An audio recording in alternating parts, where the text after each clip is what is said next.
করবে ঠিকই। মস্ত কিছু আমি করছি। আমি এই যে কোরআন শরীফ হাতে নিয়ে আমি গেতাছি। আল্লাহ রে আল্লাহ, হায় আল্লাহ, করে হেনা করে টেম্পু বিশ্ববিদ্যালয়ে লেখাপড়া করাইছি। রাত একটার সময় হারিকেন নিয়ে দেওয়া হারাইছি, বয়ে থাকছি রাস্তায়।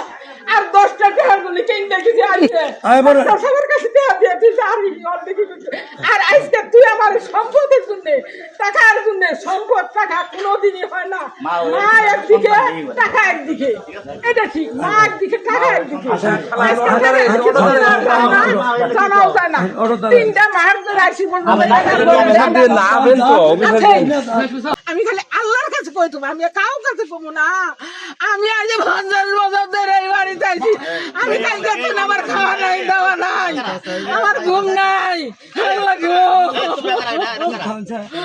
আল্লাহ, আল্লাহ গো, আল্লাহ।